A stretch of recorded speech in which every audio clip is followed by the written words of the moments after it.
नमस्कार, आप देख रहे हैं न्यूज 24 आपके साथ मैं हूं रितिका पांडे। हमारे खास बुलेटिन हमारे राजस्थान में बहुत बहुत स्वागत करते हैं आपका। बुलेटिन में पहली खबर भीलवाड़ा से देख रहे हैं आपको बता दें, शिक्षा एवं पंचायती राज मंत्री मदन दिलावर शुक्रवार को भीलवाड़ा जिले के दौरे पर रहे हैं। शिक्षा एवं पंचायती राज मंत्री ने जहाजपुर के पंचायत समिति कार्यालय से प्राथमिक शिक्षा अधिनियम स्तर मूल्यांकन कक्षा 5 का परीक्षा परिणाम जारी किया है। जी हाँ, शिक्षा मंत्री दिलावर ने बताया है कि छात्रों की तुलना में छात्राओं का परीक्षा परिणाम 0.37% श्रेष्ठ रहा है। वहीं प्रविष्ट समस्त परीक्षार्थियों से कुल 2145 परीक्षार्थियों का परिणाम विभिन्न कारणों से रोक दिया गया है, जिनका परिणाम पृथक से जारी किया जाएगा। कुल 31,550 परीक्षार्थियों का एक नया अधिक विषयों में पूरक श्रेणी में वृत्तिगत है, साथ ही जिनके लिए पूरक परीक्षा का आयोजन अगस्त महीने में किया जाएगा। शिक्षा मंत्री दिलावर ने कार्यक्रम के पश्चात पंचायत समिति कार्यालय में ही जिले के समस्त विकास अधिकारियों की बैठक ली है, जिसमें मंत्री दिलावर ने विकास अधिकारियों से पूर्णतः साफ एवं स्वच्छता वाली ग्राम पंचायतों की जानकारी ली। उन्होंने निर्देश दिए हैं कि आगामी समय में भीलवाड़ा जिले की समस्त ग्राम पंचायतों में प्रतिदिन साफ सफाई हो, पॉलिथीन और कचरा सार्वजनिक जगहों पर न रहे और व्यर्थ में गंदा पानी रास्ते में न भरना चाहिए और ये बात सुनिश्चित करें। भीलवाड़ा से ब्यूरो रिपोर्ट। और इसी बीच खबर आ रही है, जहां बानसूर की छात्रा राजस्थान माध्यमिक शिक्षा बोर्ड RBSC की 10वीं कक्षा की परीक्षा में 99.17% अंक उन्होंने प्राप्त किया है और राजस्थान में चौथा स्थान हासिल करने वाली नैन्सी यादव का सम्मान समारोह बानसूर के मरुधर उच्च माध्यमिक विद्यालय में आयोजित किया गया है। समारोह में स्थानीय यादव समाज संस्था के अध्यक्ष और अन्य गणमान्य व्यक्तियों ने नैन्सी का सम्मानित किया है।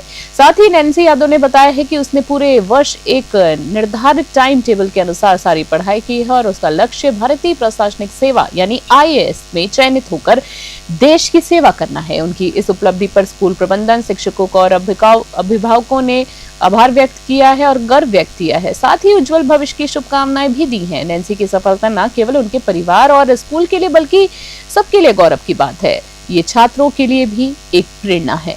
बानसूर से सतीश शर्मा की रिपोर्ट।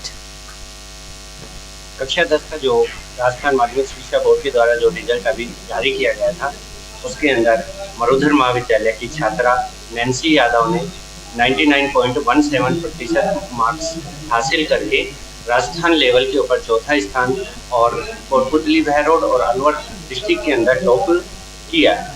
हमारे टोटल परिणाम 100% रहा और 95 से अबव में 4 विद्यार्थी शामिल हैं।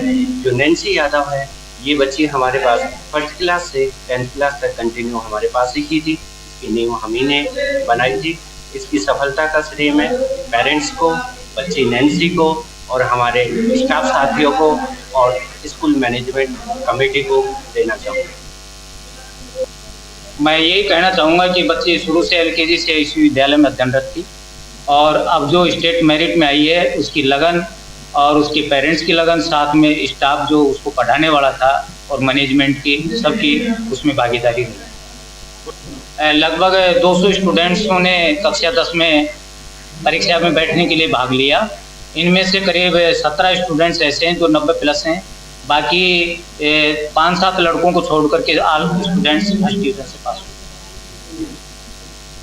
सबसे पहले तो 4 बजे रिजल्ट देखा तो बहुत अच्छा लगा। फिर हमारे ही सर ने स्टेटस लगाया कि स्टेट मेरिट 4th है, वरना ऐसा कोई इन्फॉर्मेशन थी नहीं कि स्टेट भी टॉप किया है।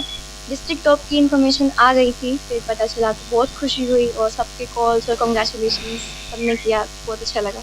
अपकमिंग जो आपके स्टूडेंट्स रहेंगे उनके लिए आपका क्या मैसेज है, आपका क्या रूटीन रहा होगा और किस तरीके से आपको फैमिली और स्कूल का सपोर्ट रहा है? सभी का सपोर्ट रहा है, पेरेंट्स का भी, टीचर्स का भी। और दिन में अपार्ट फ्रॉम स्कूल 4 से 5 घंटे पढ़ाई की है और मैसेज यही है कि अपना बेस्ट दो, अपना 100% करो, सफलता दूर नहीं है। सभी अपने हिसाब से पढ़ते हैं। कुछ लोग सुबह जल्दी उठ के पढ़ना पसंद करते हैं। मैं देर रात तक पढ़ती थी, तो स्कूल से आने के बाद मैं थोड़ा रेस्ट करती थी, फिर खाना वाना खा के मैं रात को ही पढ़ाई शुरू करती थी और लेट नाइट तक पढ़ लेती थी। अब अपकमिंग ड्रीम क्या है आपका, कहाँ मैं जाना एक चाहते हैं? IAS ऑफिसर बनना चाहती हूँ सर। उसके लिए अभी क्या प्लानिंग है आपके पास? मैं 11th-12th PCM से करूँगी और फिर ग्रेजुएशन में आर्ट्स लूँगी और अपनी UPSC क्रैक करना चाहती खेलेड़ी से खबर देख रहे हैं आप। आपको बता दें, जहां खेलेड़ी में कोरोना का नया वेरिएंट दस्तक दे चुका है। जी हां, लेकिन लोगों में अब भी लापरवाही बनी हुई है। न्यूज 21 संवाददाता अखिलेश शर्मा ने रियलिटी चेक किया है, जिसमें पता चला है कि खेलेड़ी उपजिला अस्पताल और कटमूर रेफरल अस्पताल की पूरी तरह तैयार है। साथ ही ऑक्सीजन प्लांट, आवश्यक दवाएं और आइसोलेशन वार्ड पहले से ही एक्टिव मोड पर है। हालांकि रिपोर्ट के दौरान कहीं भी कोई कोरोना मरीज नहीं मिला है, लेकिन लोगों में सावधानी के उपायों की भारी कमी पाई गई है। चिकित्सकों की ओर से लगातार अपील की जा रही है कि डरे नहीं, लेकिन सतर्क जरूर रहे। हल्के लक्षण दिखे तो तुरंत नजदीकी सरकारी अस्पताल में दिखाएं और किसी भी झोला छाप नीम हकीम से बचे। खेलड़ी से अखिलेश शर्मा की खास रिपोर्ट। देश में और प्रदेश में कोरोना का दोबारा से एक वेरिएंट आ चुका है, जिसको लेकर लोग अभी उस पिछले 5 साल पहले खतरे को नज़रअंदाज करके लापरवाही कर रहे हैं, जो कि उनके भविष्य के और जीवन से खिलवाड़ हो सकता है और ये लापरवाही बड़ी नुकसानदायक साबित हो सकती है। वहीं आज नेशन 21 द्वारा खेलड़ी उपजिला अस्पताल में रियलिटी चेक किया गया कि चिकित्सा विभाग इस मामले को लेकर कितना अलर्ट मोड पर है और क्या क्या तैयारियां की गई है। तो यहाँ खेलड़ी उपजिला अस्पताल के शिशु रोग विशेषज्ञ डॉक्टर लखनलाल, तो उनसे बातचीत करना चाहेंगे कि चिकित्सा विभाग द्वारा क्या क्या तैयारियां कोरोना के लेकर की गई हैं। देखिए, कोरोना का वेरिएंट अभी वापस से एक बार पैर पसार रहा है, तो इसके लिए आप उन सभी को सतर्क और जागरूक रहने की ज़रूरत है। हमारे अस्पताल में बेसिक सारी सुविधाएं अभी पहले से उपलब्ध थी। अभी हम लोगों ने इस माहौल को देखते हुए और ज़्यादा एहतियात बरतना चालू कर दिए हैं। ऑक्सीजन की हमारे यहाँ पे संपूर्ण व्यवस्था है। बेड हमारे पास पहले भी पर्याप्त थे, अभी और बेड की आवश्यक सुविधा उपलब्ध करा दी गई हैं। और बाकी प्राइमरी तौर पे हम लोग अपने कोविड से लड़ने के लिए पूरा अस्पताल और मेडिकल डिपार्टमेंट पूरा तत्पर है, तैयार है। बच्चों को लेकर विशेष रूप से क्या एहतियात बरतने की अभिभावकों लोगों को आप संदेश देना चाहेंगे? देखो, सबसे पहले तो अपन जानते ही हैं कि भाई सबसे पहले तो अपन को साफ़ सफाई वेरी इंपॉर्टेंट है। कोरोना वायरस हो या चाहे कोई अन्य तरह का वायरस हो, सभी से बचने के लिए साफ़ सफाई नंबर 1 के ऊपर होती है। जो बच्चे थोड़े सेंसिटिव होते हैं, वो जल्दी पकड़ में आ जाते हैं बीमारियों के, तो अपन को सबसे पहले तो उनको ज़्यादा भीड़ भाड़ वाले इलाके में नहीं लेके जाना है। अपने जहाँ तक वो अपने घर पे दूर रखो, मतलब बीमार आदमियों से। और अगर फिर भी कोई तकलीफ होती है बच्चों को, तो वाजिब कारण होने पे ही अपने अस्पताल में डॉक्टर को संपर्क करें। इधर उधर झोले छाप वगैरह या फिर कोई और डॉक्टर्स के संपर्क में बच्चों को बार बार दिखा के उनकी हालत को और ज़्यादा ख़राब नहीं करें। अगर उनकी हालत ज़्यादा बिगड़े, उससे पहले आप सही जगह पे सही डॉक्टर को दिखा के संपर्क करें। और बाकी बच्चों को लगातार, गर्मी का टाइम भी है, तो पानी लगातार पिलाते रहें। हाइड्रेशन वेरी इंपॉर्टेंट होता है। हाइड्रेशन अपने आप में बहुत अच्छा इलाज है वायरस से दूर रहने का, बचने का। ये थे डॉक्टर लखनलाल, शिशु रोग विशेषज्ञ, जिन्होंने बताया कि चिकित्सा विभाग कोरोना को लेकर पूरी तरह से अलर्ट मोड में है। ऑक्सीजन प्लांट है, अलग से वार्ड है। साथ में उन्होंने लोगों को आगाह किया है कि अपने बच्चों के जीवन से नीम हकीम, झोला छापों के पास जाकर जीवन और ज़िंदगी दांव पर न लगाएं, क्योंकि चिकित्सालयों में सभी तरीके की जांच भी उपलब्ध है, दवाएं उपलब्ध हैं और चिकित्सक उपलब्ध हैं। तो इसको लेकर न्यूज़ 21 नेशन के लिए अखिलेश शर्मा की खेलड़ी कटघूमर से ग्राउंड। बुलेटिन में अगली खबर जोधपुर से आ रही है, जहां आपको बता दें, स्वस्थ भारत मिशन के अंतर्गत राजस्थान के सरकारी अस्पतालों का निरीक्षण जारी है। इसी कड़ी में जयपुर से आए चिकित्सा विभाग के अतिरिक्त निदेशक प्रशासन चंचल वर्मा ने जोधपुर के सबसे बड़े मथुरादास मध्रा अस्पताल में निरीक्षण किया है। इस दौरान मेडिकल कॉलेज प्राचार्य BS जोधा, ADM अधीक्षक विकास राजपुरोहित समेत MDM अधीक्षक विकास राजपुरोहित समेत प्रशासनिक अधिकारी मौजूद रहे। निरीक्षण में अस्पताल की व्यवस्थाएं, साथ ही सफाई, शौचालय और अग्निशमन उपकरणों की स्थिति को जांचा गया है। साथ ही निरीक्षण के दौरान वर्मा ने कुछ दिन पहले अस्पताल में लगी आग की घटना को लेकर PWD अधिकारियों से सवाल जवाब किए थे कि अब तक क्या हुआ है, सुधारात्मक कदम उठाए गए हैं या नहीं, लेकिन अधिकारी कोई जवाब नहीं दे सके। इस पर चंचल वर्मा ने गहरी नाराजगी जताई है और संबंधित अधिकारियों को चेतावनी भी दी है। जोधपुर से मनोहर सिंह की विशेष रिपोर्ट। के अंतर्गत आज पूरे राज्य में चिकित्सा शिक्षा के अंतर्गत आने वाले सभी अस्पतालों का गहन से सघन निरीक्षण विभाग द्वारा किया जा रहा है, जिसमें हमारे माननीय सचिव महोदय और आयुक्त महोदय स्वयं भी आज फील्ड में जा करके और ग्राउंड लेवल का जायज़ा लेंगे और जो सफाई व्यवस्था और मरम्मत मरम्मत के लिए जो हाल ही में डायरेक्शंस जारी किए गए हैं पीडब्ल्यूडी के साथ में, उसको कैसे किया जाना है। और रोज़मर्रा की जो हॉस्पिटल्स की स्थिति होती है, जिसमें छोटी छोटी टूट फूट और परेशानियाँ, जैसे टॉयलेट्स की और छोटे छोटे नल और दरवाजे कुंडे, इस तरह की छोटे छोटे प्लास्टर्स, और ये सारी समस्याएं डे टू डे लाइफ की हैं जो हॉस्पिटल फेस करते हैं। इसको किस तरह से किया जाना है और मरम्मत के लिए क्या क्या आइडेंटिफाई किया जाना है, ये सब चीज़ें देखने के लिए आज ये सभी टीमें सघन निरीक्षण के लिए आज विभाग की तरफ से आई हैं। और उसी के तहत आज जोधपुर में भी हम लोग अभी वर्तमान में एमडीएम को देखा है। बाकी जो भी सामान्य हॉस्पिटल जो इससे जुड़े हुए हैं, हमारे मेडिकल कॉलेज से जुड़े हुए हैं, वो सभी आज हम लोग विजिट करेंगे। मैम, कोरोना वार्ड जो तैयार है, किस तरह से कोरोना को लेकर स्वास्थ्य विभाग नजर आ रहा है? कोरोना को लेकर के अभी हाल ही में स्थितियों पर नज़र रखी जा रही है। जैसे ही विभाग की तरफ से डायरेक्शन जारी होंगे, वैसे ही ग्राउंड लेवल पर दे दिए जाएंगे और उसी के तहत कार्रवाई की जाएगी। बुलेटिन में अगली खबर डीडवाना से आ रही है। राज्य सरकार के शुद्ध आहार मिलावट पर वार अभियान के तहत डीडवाना में खाद्य सुरक्षा विभाग ने बड़ा कदम उठाया है। आयुक्त एच गुएटी और जिला कलेक्टर पुखराज सेन के निर्देश पर चलाए जा रहे इस अभियान में स्वास्थ्य विभाग की टीम ने केले पकाने वाली एक कंपनी का निरीक्षण किया है। खाद्य सुरक्षा अधिकारी बाबूलाल के अनुसार निरीक्षण के दौरान पता चला कि कंपनी में फलों को पकाने के लिए एथिलीन गैस का प्रयोग किया जा रहा है। मौके पर ही गैस की उपस्थिति की जांच की गई है, जिसमें एथिलीन गैस का प्रयोग सामने आया है। हालांकि ये अपेक्षाकृत सुरक्षित मानी जाती है, लेकिन टीम ने सख्त हिदायत दी है कि किसी भी स्थिति में कैल्शियम कार्बोनाइट या एसीटेलीन जैसी हानिकारक गैसों का प्रयोग नहीं किया जाए। इन रसायनों से कैंसर, अल्सर जैसे गंभीर रोगों का खतरा होता है। निरीक्षण के दौरान केले के सैंपल लिए गए, जो जांच के लिए लैब भेजे गए हैं। इस अभियान के तहत आम, सेब, तरबूज जैसे अन्य फलों और सब्जियों की भी नमूने दुकानों में कोल्ड स्टोरेज से लिए गए हैं। अधिकारियों ने आमजन से अपील की है कि वे केवल लाइसेंसधारी और विश्वसनीय दुकानदारों से ही फल खरीदें। साथ ही उपयोग में पहले फलों को अच्छे से धोएं। अत्यधिक चमकदार एवं समान पके फलों से बचे। डीडवाना से गुलाम नबी आजाद की रिपोर्ट। डीडवाना में निरीक्षण के लिए आए हैं। इसमें जो यूज लेने वाली एथिलीन गैस का वो सही है या गलत है, उसकी जानकारी के लिए अपन ने एक सिंपल टेस्ट लिया, जिसमें सोल्यूशन है वो इंडिकेट करेगा कि इसके अंदर एथिलीन के अलावा कोई दूसरा केमिकल से अपने फल पके नहीं है। सोल्यूशन के अंदर जब हम फिल्टर पेपर को डिप करते हैं,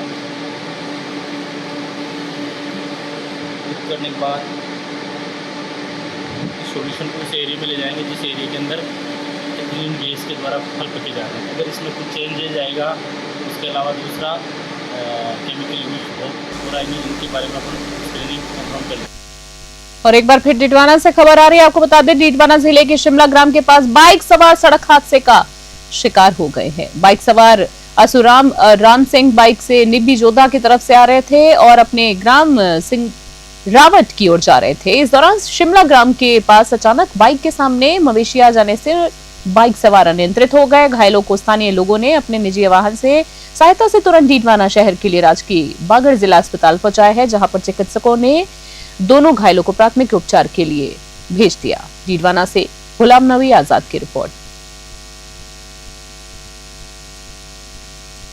डीडवाना से खबर, जहां शहर में पुरानी गोपाल गौशाला रोड पर उस समय अफरा तफरी मच गई जब एक विद्युत विभाग के डीपी के तारों में अचानक आग लग गई है। आग लगने के कारण स्पष्ट नहीं हुए हैं, लेकिन धू धू करके आग जल रही, जिस तरीके से आप विजुअल में देख पा रहे हैं। उसी बीच आपको बता दें, स्थानीय व्यापारियों और नागरिकों ने तुरंत विद्युत विभाग को इसकी सूचना दी, लेकिन हैरानी की बात ये रही कि सूचना के बावजूद कोई भी विभागीय कर्मचारी मौके पर नहीं पहुंचा। स्थानीय लोगों का कहना है कि विभाग को बार बार फोन करने के बाद भी सिर्फ टालने वाला रवैया अपनाया गया।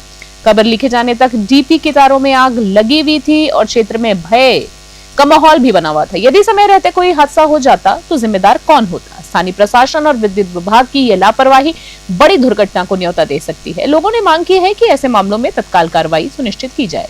डीडवाना से गुलाम नबी आजाद की रिपोर्ट।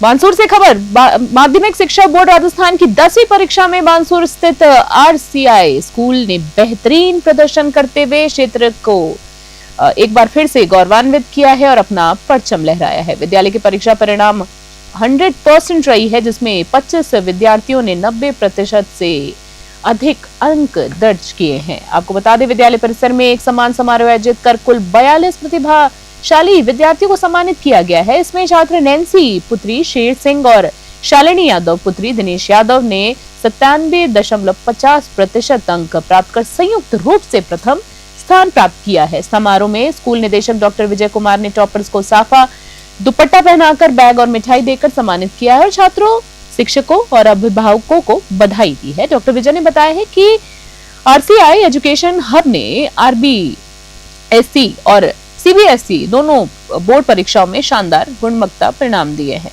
मानसूर से सतीश शर्मा की रिपोर्ट। माध्यमिक शिक्षा बोर्ड राजस्थान अजमेर की ओर से कक्षा 10वीं का परीक्षा परिणाम घोषित हुआ। इसमें हमारे RCI स्कूल बानसूर की 2 छात्राएं नैन्सी और शालिनी यादव दोनों ने 97.50% मार्क्स लेकर विद्यालय टॉपर रही। 90% से अधिक 25 छात्र छात्राओं ने अंक प्राप्त किए। इसके साथ ही विद्यालय का 100% रिजल्ट रहा। सभी विद्यार्थियों को, अभिभावकों को, टीम और स्टाफ को बहुत बहुत शुभकामनाएं। मैं इतना भी कहना चाहूँगा कि हमारे विद्यालय में छात्राओं की संख्या बहुत अधिक है। उसका रीज़न भी है कि बच्चियाँ RCI के कैंपस में अपने आप को सुरक्षित महसूस करती हैं। बच्चियों के लिए बहुत ही सुरक्षित और बहुत ही अच्छा जो माहौल है वो RCI कैंपस में मिलता है। यहाँ संस्कार, सुरक्षा और अनुशासन के साथ में विद्यार्थियों को पढ़ाई करवाई जाती है। इससे पहले भी 12वीं RBSE बोर्ड के रिजल्ट्स और CBSE 10वीं और 12वीं के जो रिजल्ट्स आए 100% रिजल्ट्स के साथ में गुणात्मक परीक्षा परिणाम में RCI के परीक्षा परिणाम पहले भी और अब भी बहुत ही बेहतरीन रहे। इसके लिए सभी को बहुत बहुत शुभकामनाएं। बुलेटिन में खबर देख रहे हैं मेड़ता सिटी से। आपको बता दें, हिंदी पत्रकारिता दिवस के अवसर पर शुक्रवार को शहर के वीरा वाचनालय में मेड़ता प्रेस क्लब की ओर से एक विचार संगोष्ठी का आयोजन किया गया। इस कार्यक्रम में प्रेस क्लब के कार्यकारी अध्यक्ष सुशील दिवाकर, संरक्षक पुखराज टाक और संदीप बोहरा प्रमुख रूप से उपस्थित थे। कार्यक्रम में शुरुआत में प्रेस क्लब के संरक्षक पुखराज टाक ने कहा कि हिंदी पत्रकारिता का अपना एक विशिष्ट वजूद है और इसका इतिहास बहुत ही गौरवशाली रहा है। संरक्षक संदीप बोहरा ने अपने संबोधन में कहा कि हिंदी पत्रकारिता दिवस के मौके पर हमें हिंदी भाषा के महत्व को और अधिक समझने और प्रचारित करने की आवश्यकता है। कार्यकारी अध्यक्ष सुशील दिवाकर ने सभी पत्रकार साथियों को शुभकामनाएं देते हुए कहा कि हमें न सिर्फ हिंदी भाषा को बढ़ावा देना चाहिए बल्कि राजस्थान भाषा को भी संवैधानिक मान्यता दिलाने के प्रयासों पर गंभीरता से विचार करना चाहिए। कार्यक्रम का समापन सभी उपस्थित पत्रकारों द्वारा हिंदी और राजस्थानी भाषा के संवर्धन एवं संरक्षण के संकल्प के साथ किया गया। मेड़ता सिटी से सुशील दिवाकर की रिपोर्ट। कुचामन सिटी से खबर है। डीडवाना जिले के कुचामन सिटी से खबर देख रहे, जहां इंसानियत को झकझोर देने वाली घटना सामने आई है। राजकीय चिकित्सालय के पीछे गली में एक भ्रूण कुत्तों के बीच पड़ा मिला, जिसे वो नोच रहे थे। स्थानीय लोगों ने साहस दिखाते हुए भ्रूण और अस्पताल की मोर्चरी में रखवाया उस भ्रूण को। साथ ही मामले की सूचना तुरंत पुलिस को दे दी, जिसके बाद कुचामन पुलिस मौके पर पहुंची और जांच की शुरुआत करने लगी। जानकारी के अनुसार भ्रूण करीबन 7 महीने का था और वो पूरी तरीके से विकसित होने के करीब था। इससे संदेह गहराया कि यह किसी अनचाहे गर्भ का मामला हो सकता है। माना जा रहा है कि ये तो लोक लाज के डर से भ्रूण को फेंक दिया गया है या फिर किसी अवैध गर्भपात नेटवर्क की कड़ी हो सकती है। महज कुछ दिन पहले ही कुचामन में भ्रूण जांच करने वाले सोनोग्राफी केंद्र पर PCPNDT टीम ने छापा मारकर एक गिरोह को खुलासा भी किया था। टीटवाना से गुलाम नबी आजाद की रिपोर्ट। राजकीय चिकित्सालय के परिसर के बाहर एक भ्रूण बरामद किया गया, जिसको मोर्चरी में रखवाया गया है एवं बोर्ड द्वारा उसकी जांच करवाई जा रही है। लगभग कितने महीने के? बोर्ड की रिपोर्ट के आधार पर पता लगेगा कि कितने माए वहाँ का। किशनगढ़ से खबर। राजस्थान सरकार ने किसानों के साथ हो रहे धोखे पर सख्त रुख अपनाते हुए नकली खाद कारोबारियों के खिलाफ बड़ा अभियान छेड़ दिया है। कृषि मंत्री डॉक्टर किरोड़ी लाल मीणा खुद पर छापेमारी की अगुवाई कर रहे हैं। खुद इस छापेमारी की अगुवाई कर रहे हैं। साथ ही किशनगढ़ के डीडवाना, बांदर, सिंदिर और चौसल गांव में फैक्ट्रियों की गहन जांच भी की जा रही है। सूत्रों के अनुसार जैसे ही छापेमारी की खबर फैली, कई फैक्ट्री मालिक फैक्ट्रियों के ताले लगाकर भूमिगत हो गए हैं। इससे ये साफ हो रहा है कि इन इकाइयों में अवैध गतिविधियां संचालित हो रही थी। मंत्री मीणा की टीम खाद के नमूने ले रही है और दस्तावेजों की गहन पड़ताल भी की जा रही है। कई फैक्ट्रियों पर पहले से ही संदेह के घेरे में थी, जिन पर अब कार्रवाई शुरू हो गई है और कृषि मंत्री ने साफ संदेश दिया है कि किसानों से धोखा करने वाले को बख्शा नहीं जाएगा। इस कार्रवाई से पूरे राज्य में नकली खाद कारोबारियों में हड़कंप मच गया है। किशनगढ़ से प्रकाश भगनानी की स्पेशल रिपोर्ट। मैं रात को भी यहीं था, हमारी टीम घूम रही है सब जगह और मैं जहाँ पे टीम ने विभाग की ने चिन्हित किए, मैं उन फैक्ट्रियों पर जा रहा हूँ और उनकी सूचना ये कि इसी ढंग का गोरख धंधा इन्फॉर्म में भी चल रहा है। कई बड़े प्लांट्स हैं जिसमें नकली खाद बनाया जा रहा है। अब तो हम जो है करीबन 34 ऐसे स्थान चयनित किए हैं जिसमें हमने 12 को सील करने का बनाया, सैंपल लेना, सील करना और FIR दर्ज करना, ये 3 कार्रवाई करेंगे। बाकी और जहाँ भी प्लांट है उनको मैं खुद कुछ अधिकारियों को ले जाकर देखूंगा। बसवा के आदर्श विद्या मंदिर उच्च माध्यमिक विद्यालय में आयोजित सम्मान समारोह में 10वीं और 8वीं कक्षा के प्रतिभाशाली भाई बहनों को सम्मानित किया गया है। 10वीं कक्षा के कुल 75 छात्रों में 58 ने प्रथम श्रेणी और 17 ने द्वितीय श्रेणी प्राप्त करी है। 4 छात्रों ने 90% से अधिक अंक प्राप्त कर विद्यालय का नाम रोशन किया है, जिनमें अनुराग सैनी ने 96.50%, अक्षरा साहू ने 91.33% और दक्ष राजौरिया और तरुण मीना ने 91.17% अंक हासिल किए हैं। 8वीं कक्षा में कुल 78 छात्रों में से 30 को A ग्रेड, 42 को B ग्रेड और 6 को C ग्रेड प्राप्त हुआ है। विद्यालय का परीक्षा परिणाम रहा 100% और इसी बीच सम्मान समारोह में विद्यार्थियों को माला, दुपट्टा और मिठाइयां खिलाकर उनको सम्मानित किया गया है। इस मौके पर प्रबंध समिति के सदस्य बाबूलाल सैनी, रमन सिंह धाकड़, खिमानिया गुर्जर, अशोक अवस्थी, खेम सिंह गुर्जर सहित संतोष प्रजापत समस्त स्टाफ मौजूद रहे। विद्यालय के प्रधानाचार्य मुरारी लाल शर्मा ने विद्यार्थियों के उज्जवल भविष्य की कामना करते हुए अपने विचार व्यक्त किए। बसवा से हुमान मीना की रिपोर्ट। धौलपुर जिले से खबर, जहां राजस्थान में पुलिस के शहीद हेड कांस्टेबल महेंद्र सिंह की स्मृति में विभिन्न कार्यक्रमों का आयोजन किया गया।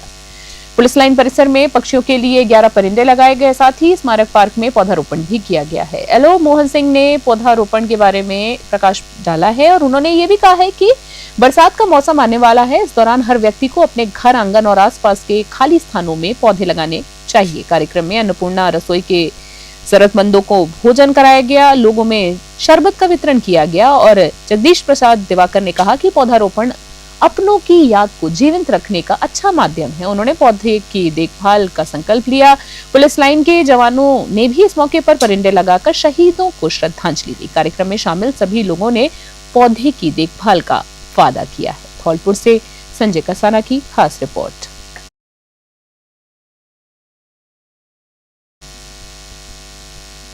अभी के हमारे खास बुलेटिन हमारे राजस्थान में फिलहाल के लिए इतना ही। देश और दुनिया की तमाम बड़ी खबरों के लिए देखते रहे और बने रहें हमारे साथ। नमस्कार।